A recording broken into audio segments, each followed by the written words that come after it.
جانے مسائل تو علماء سے پوچھیں، یہ حکم مبین ہم کو رب سے ملا ہے۔ الحمدللہ رب العالمین والصلاة والسلام علی سید المرسلین، اما بعد فاعوذ باللہ من الشیطان الرجیم، بسم اللہ الرحمن الرحیم۔ الصلاة والسلام علیک یا رسول اللہ وعلی آلک واصحابک یا حبیب اللہ۔ الصلاة والسلام علیک یا نبی اللہ وعلی آلک واصحابک یا نور اللہ۔ مدنی چینل کے ناظرین، پروگرام دارالافتاء اہل سنت میں آپ کو خوش آمدید کہتے ہیں۔ اللہ پاک ہم سب کے علم میں برکتیں عطا فرمائے اور جو کچھ علم سیکھیں اس پر عمل پیرا ہونے کی توفیق عطا فرمائے۔ ہمارے پیارے نبی صلی اللہ تعالیٰ علیہ وآلہ وسلم نے علم سیکھنے کے حوالے سے بہت سی ترغیبات اور تعلیمات ارشاد فرمائی، اور ہماری تعلیم کے لیے آپ یہ دعا بھی مانگا کرتے تھے جو کہ قرآن پاک میں اللہ رب العالمین نے آپ سے ارشاد فرمایا، وَقُلْ رَبِّ زِدْنِي عِلْمًا۔ قرآن پاک میں اللہ رب العالمین نے ارشاد فرمایا ہے، اے محبوب آپ کہیے، یعنی اللہ پاک کی بارگاہ میں ہی دعا کرے، رب زدنی علما، اے اللہ میرے علم میں اضافہ فرما۔ عام طور پر ناظرین اکرام، یہ والی آیات ہوں یا دیگر وہ احادیث طیبہ جن کے اندر علم سیکھنے سے متعلق کچھ فرمایا گیا ہے، وہ ہمیں اسکول یا کالجز کی دیواروں پر تو لکھی ہوئی نظر آئیں گی، اسی طریقے سے ایسے تعلیمی اداروں میں بھی لکھی ہوئی نظر آئیں گی، لیکن بیسک جو علم سیکھنا ہے اور جس کی ہمیں ترغیبات ارشاد فرمائی گئی ہیں وہ علم دین سے متعلق ہے۔ وہ علم دین اور جو فضائل ہیں وہ بھی علم دین سے متعلق ہے۔ ہمیں یہ بھی کوشش کرنی چاہیے جتنی تگ و دو سے دنیاوی علوم کی طرف متوجہ ہوتے ہیں، دینی علوم کی طرف بھی اتنی تگ و دو اور اتنی محنت یہ ضرور ہونی چاہیے۔ جمیل صاحب، آپ کی طرف آؤں گا۔ یہ اس طرح کی جو آیات مبارکہ ہیں، جو حدیث طیبہ جس میں علم کے حوالے سے بہت سی ترغیبات ارشاد فرمائی گئی ہیں، تو ان سے بیسک کیا مراد؟ نبی کریم رؤوف الرحیم صلی اللہ تعالیٰ علیہ وآلہ وسلم نے جو فضائل علم کے بیان فرمائے ہیں، تو اس علم سے مراد دینی شرعی علوم ہیں۔ تو جیسے خود نبی کریم صلی اللہ تعالیٰ علیہ وآلہ وسلم کا فرمان عالی شان ہے، طلب العلم فریضہ علی کل مسلم، کہ علم طلب کرنا، علم سیکھنا ہر مسلمان کے اوپر فرض ہے، ضروری ہے۔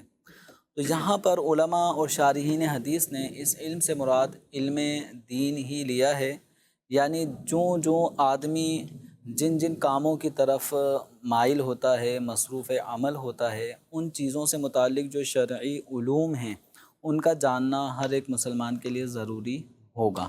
مثلا ماہ رمضان المبارک کی جلوہ گری ہوتی ہے تو روزے رکھنا اس میں فرض ہوتے ہیں۔ تو اب روزہ کس طرح رکھا جائے گا، اس کی نیت کا معاملہ کیا ہے، روزہ کس وقت سحری موقوف کرنی ہے، کس وقت افطار کرنا جائز ہوگا، پھر روزہ کن کن چیزوں سے ٹوٹ جاتا ہے، ان تمام چیزوں کے بارے میں آگاہی ضروری ہے۔ ورنہ ایسا نہ ہو کہ روزہ ٹوٹ گیا اور یہ اپنے ذوم میں سمجھ رہا ہے کہ نہیں ٹوٹتا، اس طرح روزہ نہیں ٹوٹتا بھائی۔ اسی طرح روزہ نہیں ٹوٹا اور یہ اپنے گمان میں سمجھ رہا ہے کہ روزہ ٹوٹ گیا اور اب کھانا پینا شروع کر دیا،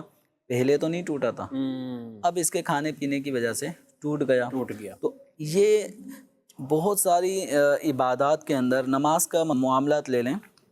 نماز میں بھی لوگوں کا حال یہی ہے کہ نماز میں ایسے کاموں کا ارتکاب کرتے ہیں کہ جن سے نماز ٹوٹ جاتی ہے۔ مثلا دونوں ہاتھوں کا اس انداز سے استعمال کرنا کہ اگر اس کام کے وقت ان کو کوئی دیکھے تو وہ یہ گمان کرے کہ یہ شاید نماز نہیں پڑھ رہا۔ مثلا کئی نوجوانوں کو اس طرح دیکھا گیا ہے کہ نماز پڑھتے ہوئے وہ اپنے بالوں کو درست کرتے رہیں گے دونوں ہاتھوں سے، بلکہ ٹوپی رکھی ہے تو ٹوپی اٹھا کے پھر بھی سیٹ سوٹ کر کے پھر دوبارہ ٹوپی ایک ہاتھ سے اٹھا لی اور دوسرے ہاتھ سے بالوں کو پف وغیرہ سیٹ کی، اس کے بعد ٹوپی رکھ دی، پھر نماز بھی پڑھ رہے ہیں، تحیات میں بیٹھے ہوئے، تو وہی سمجھتے ہیں کہ نماز نہیں ٹوٹی۔ حالانکہ اس عمل جو اس نے ٹوپی ایک ہاتھ سے پکڑی اور دوسرے ہاتھ سے اپنے بالوں کو سیٹ کیا، یا اگر ٹوپی سر پہ نہیں ہے اور دونوں ہاتھوں سے اپنے بالوں کو وہ سیٹ کر رہا ہے، تو یہ عمل جو بھی شخص دیکھے گا وہ یہی سمجھے گا کہ یہ اس وقت نماز نہیں پڑھ رہا۔ تو ایسا عمل یہ عمل کثیر ہے اور نماز کو یہ فاسد کر دیتا ہے۔ تو اپنی نمازوں کا بھی تحفظ کرنا ہے، اپنے روزوں کی بھی حفاظت کرنی ہے، اسی طرح زکوٰۃ فرض ہو رہی ہے تو اس کے احکام سیکھنے ہیں۔ جو نکاح کی طرف جا رہا ہے، نکاح کرنا ہے، تو مرد کو عورت سے متعلق ضروری احکامات جو شریعت نے اس کے اوپر فرائض لاگو کیے ہیں عورت کے حقوق کے اعتبار سے، ایسی عورت کو بھی شوہر کے حقوق کیا ہیں وہ حقوق سیکھنے ہیں۔ ماں باپ کو اپنی اولاد کے حقوق سیکھنے ہیں کہ ہم پر اللہ تعالیٰ نے ہماری اولاد کے کیا حقوق لاگو کیے ہیں، ایسی اولاد کو اپنے والدین کے حقوق سیکھنے ہیں، پڑوسیوں کے حقوق سیکھنے ہیں۔ اچھا، یہ اولاد کی آپ نے بات کی تو ماں باپ کے حوالے سے تو عمومی طور پر بیانات بھی ہوتے ہیں کہ بھئی ماں باپ کی اطاعت کریں، دل نہ دکھائیں، فرما برداری کریں، ان کے ساتھ حسن سلوک کریں، وبالوالدین احسانا، قرآن پاک میں بھی کئی مقامات پر اسے یہ تلقین بھی فرمائی گئی، یہ حکم بھی ارشاد فرمایا گیا۔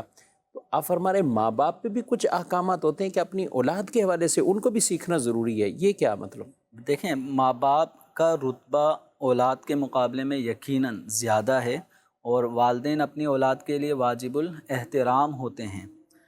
کہ ان کے آگے ہم نے اف تک نہیں کہنا، ان سے اونچی آواز میں کلام نہیں کرنا، لیکن اولاد کے بھی حقوق ہیں اچھا، والدین کے اوپر۔ اب امام اہل سنت اعلیٰ حضرت رحمۃ اللہ تعالیٰ علیہ نے ایک پورا کتابچہ اس موضوع پر تحریر فرمایا ہے۔ اعلیٰ حضرت رحمۃ اللہ علیہ فرماتے ہیں میرے پیش نظر سینکڑوں احادیث کریمہ ہیں جو کسی بھی شخص یعنی والد ہے تو والد پر اپنی اولاد کے حوالے سے جو احادیث حقوق بیان کر رہی ہیں، سینکڑوں احادیث میرے پیش نظر ہیں، اللہ، اور میں ان احادیث سے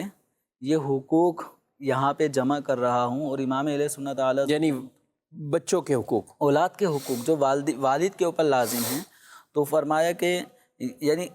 کہ سینکڑوں احادیث میں سے اعلیٰ حضرت رحمۃ اللہ علیہ جو حقوق آپ نے ذکر کیے، تقریباً 80 حقوق اللہ، امام اہل سنت اعلیٰ حضرت رحمۃ اللہ علیہ نے اس کتاب کے اندر درج فرمائے، اور ساتھ ہی ساتھ یہ بھی فرمایا کہ یہ حقوق کا تعلق بچے کے دنیا میں آنے کے بعد سے شروع ہوگا، ایسا نہیں ہے، بلکہ شادی کرنے سے پہلے ہی اپنی اولاد کے حقوق آدمی کے ذمے لازم ہو یعنی جاتے ہیں۔ کچھ حق ایسے کچھ ہیں حق ایسے کہ ہیں جو ماں باپ پر یعنی وہ پہلے سے ہی شروع ہو جاتے ہیں، پہلے سے وہ کون سا حق ہے جی؟ اب اس میں یہ ہے کہ جن کا تعلق نکاح سے بھی پہلے ہے، ٹھیک ہے، مثلاً کہ ایسے لوگوں میں نکاح نہ کرے، ایسے خاندان میں نکاح نہ کرے کہ جہاں تربیت غلط ہے، جہاں گناہوں بھرا ماحول ہے۔ تو جب آدمی ایسے گھرانے میں نکاح کرے گا کہ جہاں گناہ سر عام ہوتے ہیں اور گناہوں کے اندر بے باکی ہے، یعنی فسق میں مبتلا رہتے ہیں، تو اب اس گھرانے کی اگر خاتون نکاح میں آئیں گی، اگر ان کا بھی انداز وہی گناہوں بھری عادت ہے، تو اب نکاح کے بعد بچے وہی سیکھیں گے جو ماں کو کرتا دیکھیں گے۔ تو اس طرح بچوں کا حق ہے کہ ان کی تربیت ہو اور ان کی اصلاح کا سامان والد کریں۔ قُوا أَنفُسَكُمْ وَأَهْلِيكُمْ نَارًا، اپنے آپ کو بھی اور اپنے اہل و عیال کو بھی، اپنے گھر والوں کو بھی جہنم کی آگ سے بچاؤ۔ تو اب اپنے بچوں کی اصلاح اور تربیت کے لیے کسی بھی شخص پر یہ لازم ہے کہ ایسے گھرانے کا انتخاب کرے جو دیندار ہو، اور نکاح بھی اس انداز سے نہ ہو کہ کل کو یہی چیزیں آگے جا کر اولاد کو پتہ چلے۔ آج یعنی بعض اوقات جوان ہوتے ہیں تو وہ کہتے ہیں ابھی ہمیں تو یہ حق حاصل ہے، فلاں حق حاصل ہے، ہمیں قانونی طور پر بھی یہ پذیرائی حاصل ہے، ہمیں تو کوئی روک تھام نہیں کر سکتا۔ لیکن اگر یہ سوال کیا جائے ان سے کہ آج آپ یہ کہہ رہے ہیں، کل کو آپ کے اپنے بچوں کے حوالے سے کیا جذبات ہوں گے، کیا ہوگے؟ اور پھر بچوں کو جب پتہ چلے کہ یہ اس طرح کے معاملات ہوئے تھے تو بچے تو خود ہی ان کے آگے کھڑے ہوں گے کہ آپ نے خود ہی تو یہ معاملات اس طرح کیے ہیں اور آپ ہمیں روک رہے ہیں۔ تو یہ بھی تو کئی چیزوں کے بگاڑ پیدا کرتے ہیں۔ بالکل، یہ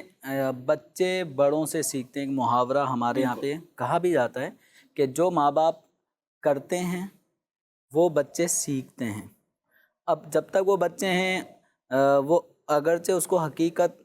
میں اس وقت نہیں سمجھ پا رہے، لیکن جب بڑے ہوتے ہیں تو اپنے ماں باپ کے کہے ہوئے الفاظ، اپنے ماں باپ کے کیے ہوئے افعال ان بچوں کو اب سمجھ میں آنے لگتے ہیں۔ تو اگر والدین، ماں باپ اگر اپنے اس انداز کا نکاح کر لیں گے کہ لڑکا لڑکی کو اس کے گھر سے مطلب لے جا کر کورٹ میرج کر لیتا ہے، یا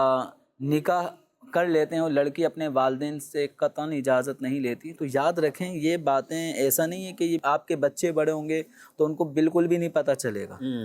بچے ماں باپ سے یوں سمجھیں کہ 2 ہاتھ آگے ہی نکلیں گے۔ بالکل۔ اب کبھی ماں یا باپ اپنے بچوں کو اس حوالے سے تلقین کریں، نہیں اپنے ماں باپ کی خواہش کا احترام کریں، اور جہاں وہ نکاح کا کہہ رہے ہیں وہاں پہ کوئی شرعی رکاوٹ بھی نہ ہو تو وہاں نکاح کر کے ان کا دل خوش کریں۔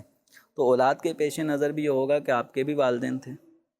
انہوں نے بھی اپنا دل خوش کرنا چاہا تھا، لیکن آپ نے ان کی عزت پامال کی اور آپ لوگ جو اپنی مرضی سے نکاح کر لیا۔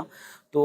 بہرحال والد کی ذمہ داری اولاد کے حوالے سے یہ ہے کہ ان کے حقوق کی طرف توجہ دیں، ان کی اصلاح کا سامان کریں۔ اور امام اہل سنت اعلیٰ حضرت رحمۃ اللہ علیہ کا یہ جو رسالہ ہے فتاوی رضویہ شریف میں موجود ہے، یہ جو آپ بتا رہے فتاوی رضویہ شریف میں، تو اس کو الحمدللہ مکتبۃ المدینہ نے تسہیل کر کے اور بڑے خوبصورت انداز میں اولاد کے حقوق کے نام سے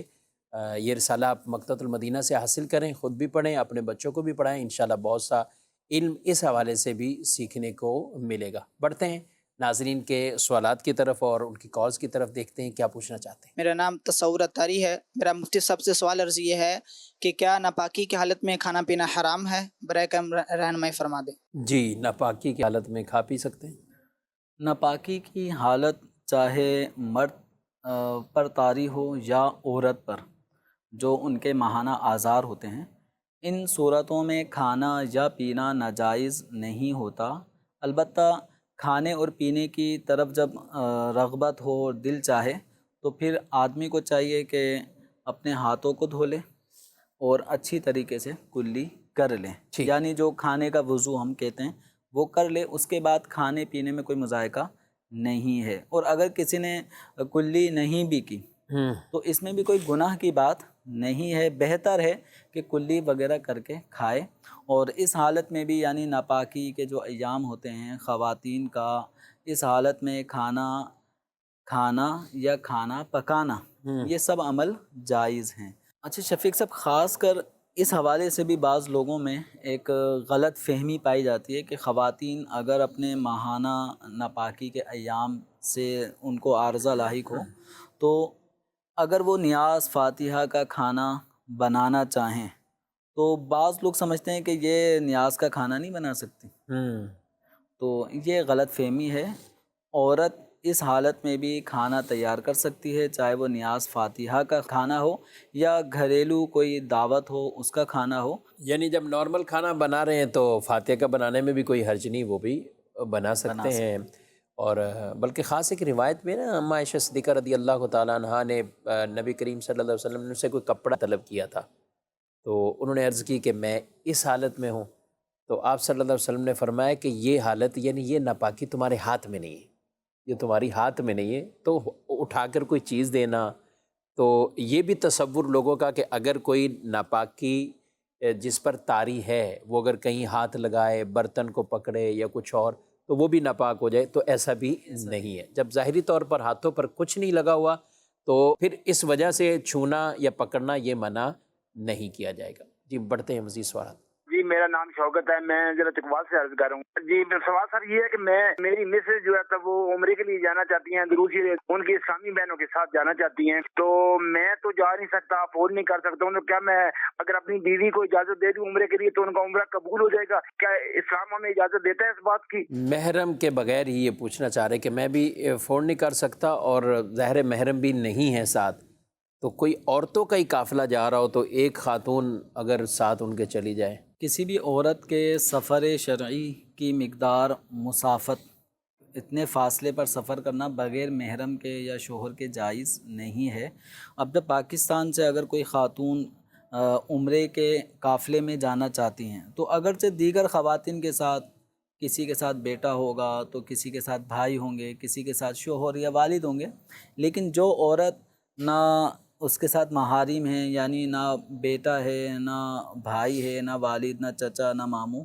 اگر ایسے کوئی محارم نہیں ہیں اور شوہر بھی سفر میں ساتھ نہیں ہیں تو محض اس عورت کا کسی خواتین کے گروپ کے ساتھ، جن کے اگرچہ محارم ساتھ ہوں دیگر خواتین کے، لیکن اس کے محارم اگر سفر میں نہیں ہیں عمرے کے، تو اکیلے بغیر محرم کے یا شوہر کے سفر عورت کے لیے جائز نہیں ہے۔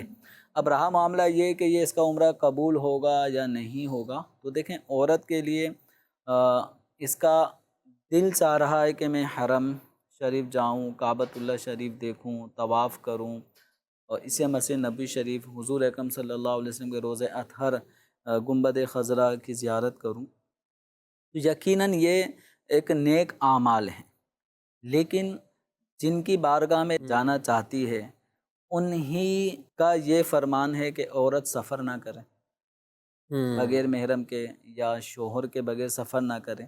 تو گویا کہ جس کی بارگاہ میں جانا ہے، حضور صلی اللہ علیہ وسلم کی بارگاہ میں جانا ہے، اللہ تعالیٰ کے دربار کعبۃ اللہ شریف، مسجد حرام میں جانا ہے، تو شریعت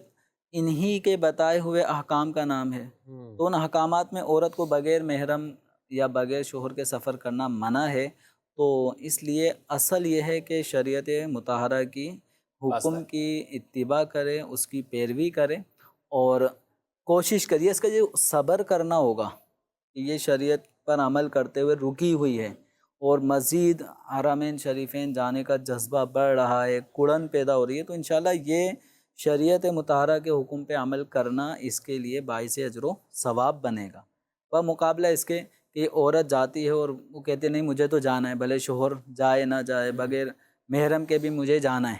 اپنا شوق پورا کرنا ہے۔ تو یاد رکھیں اس طرح سفر کرنے کی جب شریعت نے ممانعت فرما دی تو عورت کا یہ سفر کرنا اکیلے جائز نہیں۔ اعلیٰ حضرت امام اہل سنت نے تو اسی طرح کا کوئی سوال تھا نا کہ وہ عمل کرے، یہ تو فرمایا یہ پوچھو کہ اس کو کتنے قدم پہ گناہ ملے گا، قدم قدم پہ جو گناہ مل رہا ہے اس کے بارے میں پوچھو، تو یہی بہتر ہے، اور اسی پر ہی ہمیں ظاہر عمل کرنا ہے۔ شریعت مطہرہ کا یہ حکم ہے۔ آپ کی اہلیہ کا انتظام ہو چکا ہے، پیسے موجود ہیں، تو آپ لوگ کوشش کریں، کچھ کمیٹی ڈالیں، بی سی ڈالیں، کچھ نہ کچھ۔ جب آدمی کے اندر یہ شوق پیدا ہوتا ہے تو کوئی اسباب بھی بن ہی جاتے ہیں،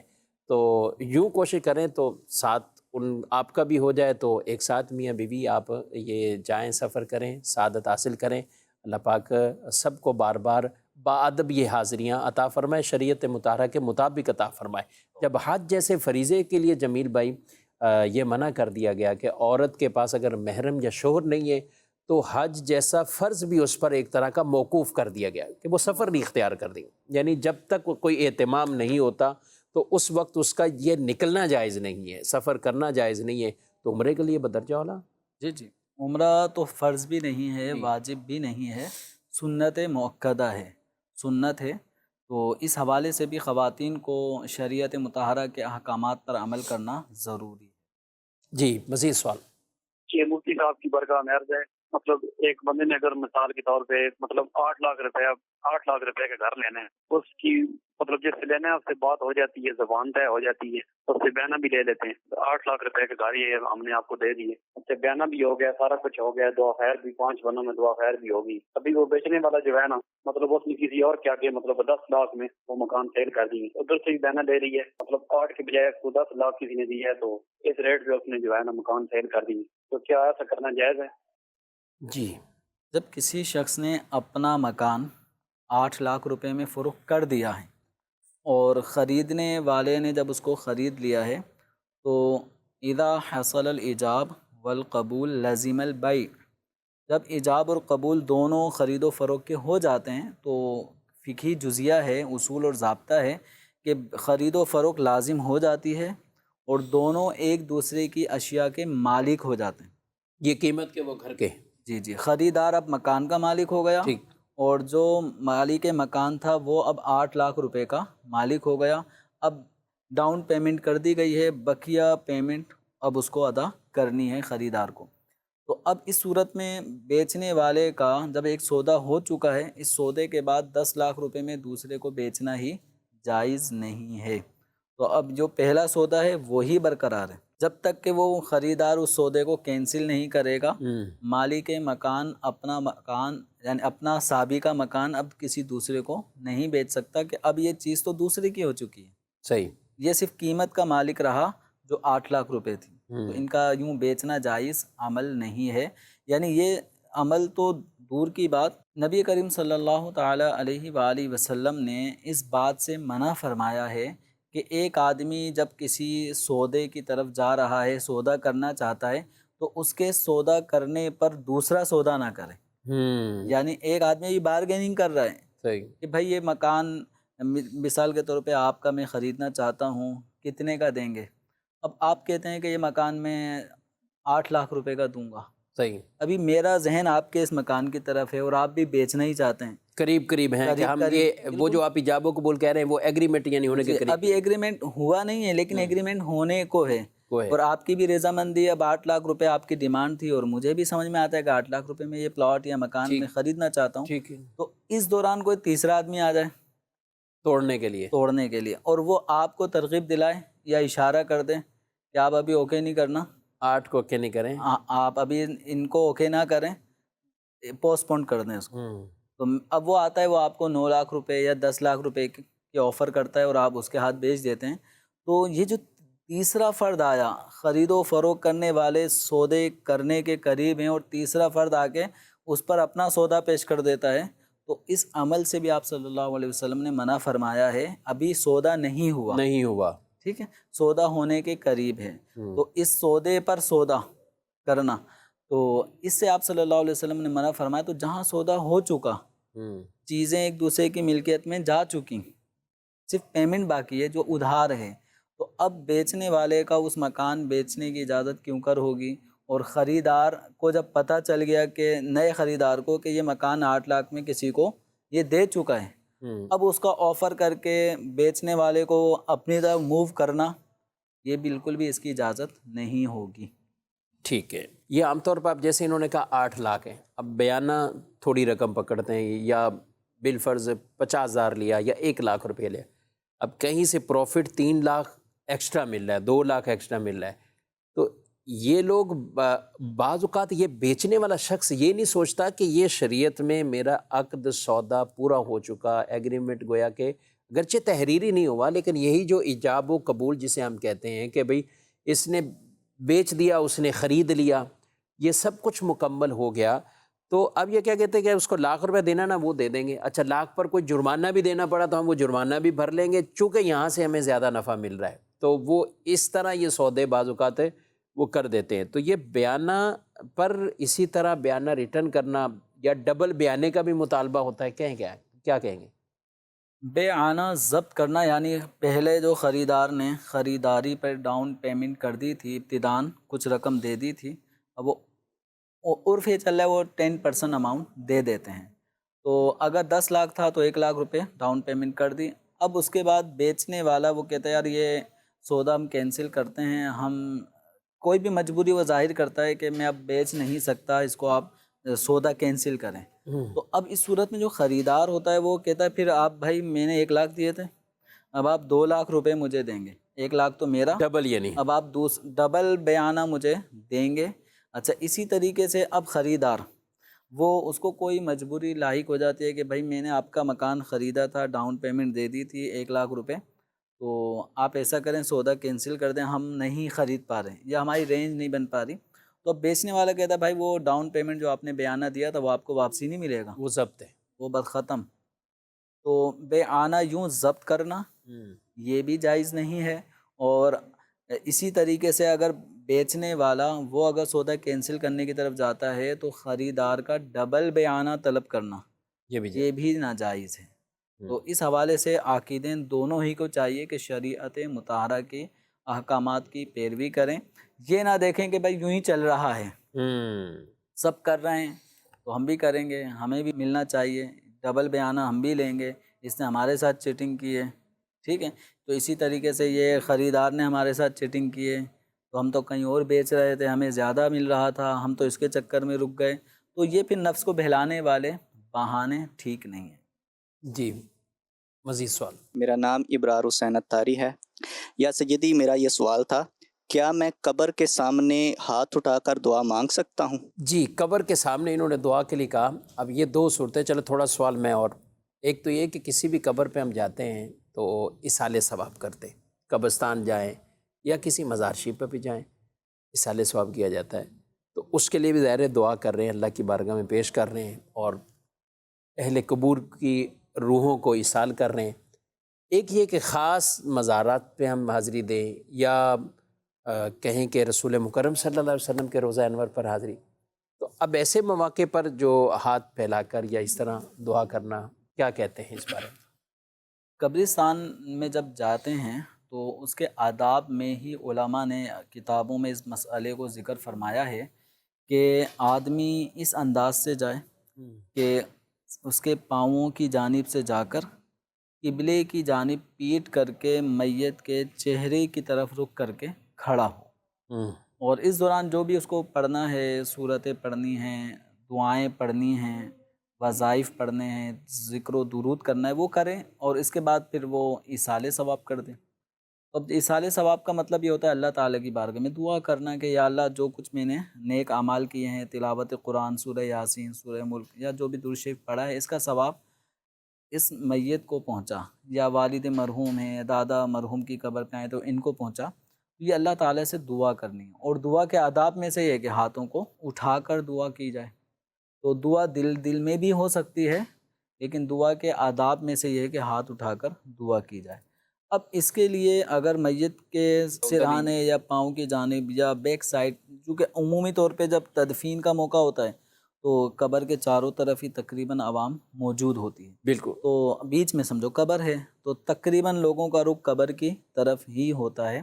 تو قبر کی طرف رخ کر کے دعا کرنے میں کوئی مذائقہ نہیں ہے۔ ٹھیک، دعا اللہ تبارک و تعالیٰ کی بارگاہ میں کی جا رہی ہے، ہاتھ اسی کی بارگاہ میں اٹھائے جا رہے ہیں، اگرچہ سامنے قبر ہے،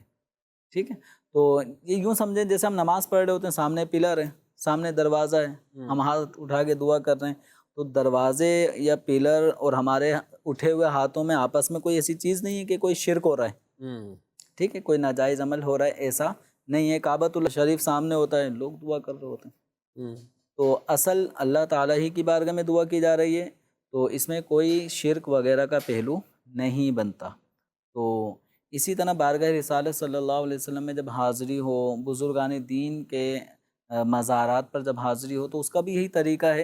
کہ آپ صلی اللہ علیہ وسلم کی طرف رخ کریں، حضور کے روضہ اطہر کی طرف رخ کر کے، سنہری جالیوں کی طرف رخ کر کے کھڑا ہو۔ ایسی مزارات پہ حاضر ہے تو صاحب مزار کے چہرہ چونکہ قبلے کی طرف ہوگا تو ان کے چہرے کی طرف رخ کر کے کھڑا ہو، تو اس کھڑے ہونے والے کی پیٹھ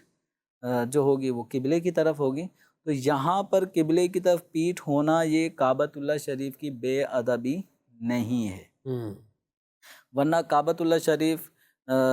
حرم شریف سے بھی اگر کوئی باہر نکلتا ہے تو پیٹھ کعبۃ اللہ شریف کی طرف ہوتی ہے، تو کوئی بے ادبی نہیں ہے۔ بے ادبی کا تعلق ہوتا ہے نیت سے، کہ آدمی اس وقت نیت کرے کہ میں بے ادبی کر رہا ہوں تو بے ادبی ہوگی، یا کوئی ایسے واضح ہے کہ یا واضح عرف میں ہی لوگ اس کو بے ادبی سمجھتے ہوں، تو یہاں عوام کے دلوں میں یہ پیدا ہونا کہ یہ میت کی طرف رخ کر رہا ہے، کعبے کو پیٹ کر رہا ہے، تو یہ زبردستی اس کو بے ادبی تصور کروایا جا رہا ہے، حالانکہ یہ بے ادبی نہیں ہے۔ تو بلکہ امام مالک رحمۃ اللہ علیہ کی بارگاہ میں کسی نے سوال کیا کہ جب میں حضور صلی اللہ علیہ وسلم کی بارگاہ میں حاضر ہوں تو میں اس وقت دعا کے وقت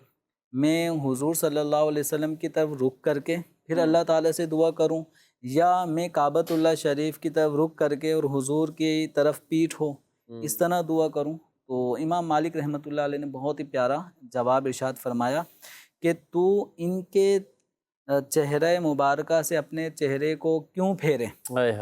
یہ تو تیرا بلکہ تیرے باپ آدم علیہ الصلوۃ والسلام کا بھی قبلہ ہیں، وسیلہ ہیں۔ تو آدم علیہ الصلوۃ والسلام کی جو اللہ کی بارگاہ میں توبہ قبول ہوئی تو حضور اکرم صلی اللہ علیہ وسلم کا وسیلہ پیش کیا، اللہ تعالیٰ نے آدم علیہ الصلوۃ والسلام کی توبہ قبول فرمائی، تو ان سے کیسے مطلب کنارہ کش ہو سکتا ہے، ان سے اعراض کیوں کرے گا؟ پھر آیا ہی یعنی انہی کی طرف ہی رخ کر کے تم دعا مانگو،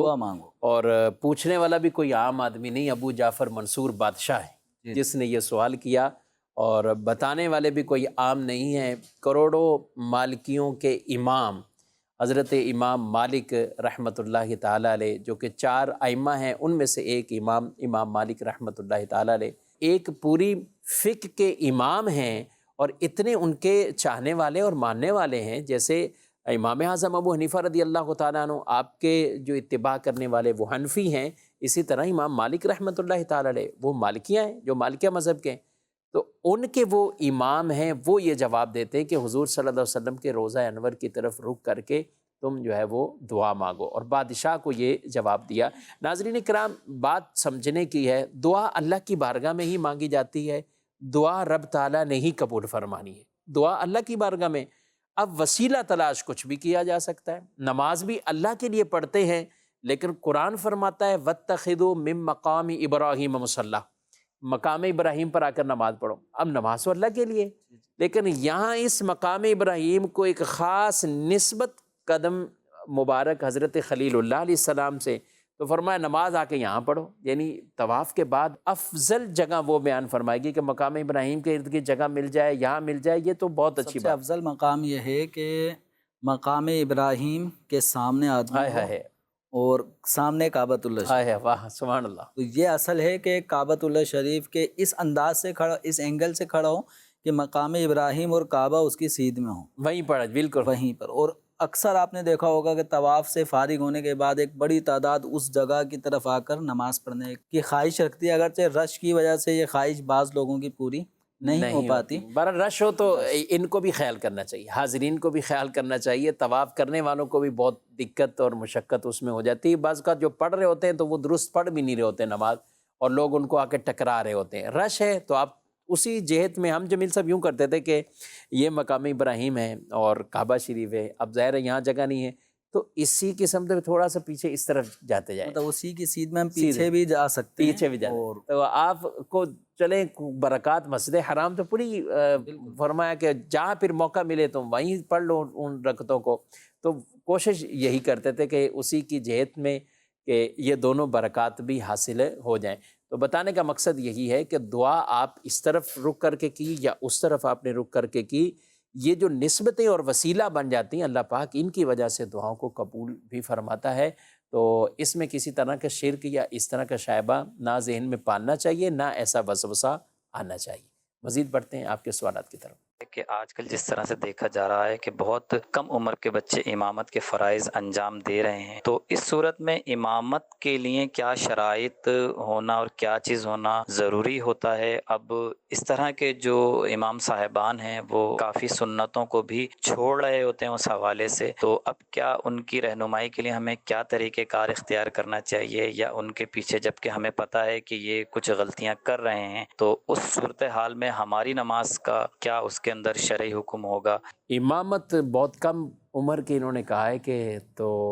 امامت کے لیے ویسے کتنی عمر کم از کم چاہیے؟ امامت کے حوالے سے کوئی عمر کی کوئی ایسی قید نہیں ہے کہ اتنی عمر ہو جائے تو پھر وہ آدمی امامت کر سکتا ہے۔ اصل میں ہے کہ شرعی مسائل وہ جانتا ہو، طہارت کے مسائل، قراءت کے مسائل، نماز کے بنیادی ضروری مسائل کہ نماز کے فرائض کیا ہیں، شرائط کیا ہیں، واجبات کیا ہیں، کن اعمال سے نماز ٹوٹ جاتی ہے، مکروہ تحریمی، مکروہ تنزیہی، ان تمام افعال کو وہ جانتا ہو، اور اگر کوئی واجب چھوٹ جائے تو اب نماز کو کس طریقے سے درست کرنا ہے، یہ مسائل وہ جانتا ہو، تو عمر کے حوالے سے کوئی ایسی قید نہیں ہے۔ بالغ ہونا، عاقل ہونا، یہ بنیادی چیزیں ہیں۔ تو مزید یہ کہ وہ فاسق معلن نہ ہو، اعلانیہ گناہ کا ارتکاب بے باکی کے ساتھ کرنے والا نہ ہو، تو یہ چیزیں ضروری ہیں۔ اب جو سائل محترم نے سوال کیا کہ کم عمر ہے، تو مراد یہ ہے کہ بالغ تو ہو چکے ہیں لیکن ابھی داڑھی ہلکی ہلکی آنا شروع ہوئی ہے اور دکھنے میں بھی مطلب وہ عمر بہت کم لگتی ہے، تو اس حوالے سے اگر کوئی شرعی خامی ہے تو پھر ایک الگ معاملہ ہے کہ ان کی امامت کے بارے میں سوچا جائے کہ بھائی ان کو امام رکھیں یا نہ رکھیں۔ لیکن اگر کوئی اور وجہ نماز کے حوالے سے جو شرعی غلطیاں اگر وہ نہیں کرتے تو محض اس بات کو بیان کرنا، اس بات کو سمجھنا کہ یہ امامت کے لائق نہیں ہے، ایسا نہیں ہے۔ یہ الگ بات ہے کہ بڑی عمر کے ہوں گے، سنجیدہ ہوں گے، عمر زیادہ ہونے سے تجربات زیادہ ہوتے ہیں، مسائل زیادہ سمجھتے ہیں، تو ایک کم عمر ہے اور ایک زیادہ عمر ہے۔ عمر رسیدہ، تجربہ کار، علم میں زیادہ، اور یہ کم عمر ہے۔ اس کم عمر کے مقابلے میں زیادہ عمر والا بہتر ہے۔ ٹھیک ہے۔ اچھا یہ جمیل صاحب ہوتا بھی نا، یہ شاید ان کا سوال ہے، عام طور پہ جو امامت مسجدوں کی ہے اس میں تو ایسا نہیں ہوتا کہ بالکل کوئی داڑھی کسی کو بہت معمولی سی ابھی آ رہی اور وہ مسجد کا باقاعدہ امام بھی فکس ہو گیا ہو، مشکل ہوتا ہے۔ لیکن تراویح کے لیے ہوتا ہے کہ ایسے حافظ صاحب کو آگے کیا جاتا ہے، وہ تراویحاں پڑھا لیتے ہیں، اور عمر کے حوالے سے بھی اس میں لوگ کمپرومائز کر لیتے ہیں کہ بھی 16 سال میں ہے، 15 سال تو پرفیکٹ اگر کسی کی عمر ہوگی تو وہ بالغ شمار ہوگا۔ اس کو شریعت مطہرہ نے بالغ تسلیم کر لیا ہے۔ 15 سال سے پہلے بھی بالغ ہو سکتا ہے، ورنہ 15 سال میں تو بالغ ہونے کا حکم دے دیا جاتا ہے۔ ٹھیک ہے، تو اچھی بات ہے، اگر وہ مسلح امامت پر ہیں تو مزید اس میں سیکھیں۔ ہمارے یہاں الحمدللہ امامت کورس بھی ہوتے ہیں، اور فیضان آن لائن اکیڈمی کے تحت بھی اس طرح نماز کورس ہیں، تو جہاں بھی ہیں جو اس منصب پر ہیں تو ان کو منصب کے تقاضے تو پورے کرنے، خود بھی سیکھیں، کوشش کریں آگے بڑھیں، اور ہم بیجا کسی پر اس طرح کی تنقید نہ کریں، پتہ چلے کہ وہ خود ہی غلطی اپنی ہو اور وہ اس کے زمرے میں ڈالی ہوئی ہو کہ یہ بھی شاید غلط کر رہے ہوں۔ تو دونوں طرف کے افراد کو بہرحال سیکھنے کی حاجت اور ضرورت تو رہتی ہے اور رہے گی۔ چلیں، تو یہ تو ہوا مسجد میں امامت کا۔ جمیل صاحب، نابالغ بچہ اگر نابالغ بچوں کی امامت کرتا ہے تو اس میں کیا کہیں گے آپ؟ نابالغ بچہ نابالغ بچوں کی امامت کر سکتا ہے، لیکن ان میں بھی امامت کا اہل وہ ہوگا جو نماز کے مسائل اچھی طرح سمجھتا ہو، ان سب میں اچھی طرح نماز پڑھنا جانتا ہو، ورنہ کھیل کود کرتے ہوئے یہی عمر ہے، نماز کو نماز نہیں سمجھ پا رہا اور کبھی ادھر دیکھ رہا ہے ادھر دیکھ رہا ہے، باتیں کر رہا ہے، ہنس رہا ہے، تو ایسا بچہ بھی وہ ناسمجھ ہے نماز کے اعتبار سے، وہ امامت نہیں کر سکتا نابالغوں کی بھی۔ تو نابالغ میں بھی سمجھدار بچہ دیگر نابالغوں کی امامت کر سکتا ہے۔ اچھا، سمجھداری ہونی چاہیے کہ نماز پڑھ رہے ہیں یہ یوں ہے۔ میں تو کہوں گا ان کو بھی نماز وہ سکھانی چاہیے۔ مجھے میرے بیٹے نے ایک دفعہ بتایا، بہت پہلے کی بات ہے، کہ ہماری ظہر کی نماز اسکول میں ہوتی ہے تو جماعت ہوتی ہے، بولے جو نماز پڑھاتا ہے نا تو اس کو بچے چھیڑتے ہیں، تم یہی سورت روزانہ پڑھتے ہو، تم یہی پڑھتے ہو۔ تو میں نے کہا ظہر میں کون سی وہ قرات کرتے ہیں، یعنی ظہر میں وہ کیسے قرات کرتے ہیں کہ آپ کو سنائی دے دیتا ہے کہ وہی سورت پڑھتے ہیں؟ تو وہ بولا پپا ہم تو روزانہ قرات کر کے ہی پڑھتے ہیں ظہر کی نماز۔ تو میں نے کہا چلے اب ان کو یہ مسئلہ سمجھا دیتے ہیں۔ میں نے پھر لکھ کے وہاں ان کو بھیجا۔ تو جہاں اس طرح کے بچوں کو بھی یہ شوق پیدا کیے جاتے ہیں تو کرنے چاہیے، اچھی بات ہے۔ تو ہمیں بڑوں کی ذمہ داری کے ساتھ ان کو وہ نماز تو سکھائیں۔ اب ظہر کی نماز وہ پڑھ رہے ہیں، گرچہ وہ سارے نابالغ اور چھوٹے بچے ہیں، لیکن وہ ظہر میں بھی بلند آواز سے قرات کرتے ہوئے اپنی نماز کو وہ پڑھ رہے ہیں۔ تو یہی عرض کر رہا ہوں کہ سیکھنے کی بھی ضرورت ہے، سکھانے کی بھی ضرورت ہے۔ اللہ پاک ہم سب کے بچوں کو بھی، گھر والوں کو بھی نمازی بنائے اور درست طریقے سے نماز پڑھنے کی توفیق عطا فرمائے۔ سلسلے کا وقت اپنے اختتام کو پہنچا، اپنا فیڈ بیک بھی ضرور دیجیے گا۔ اللہ پاک علم نافع عطا فرمائے، آمین بجاہ النبی الامین صلی اللہ علیہ وآلہ وسلم۔ جانے مسائل تو علماء سے پوچھیں، یہ حکم مبین ہم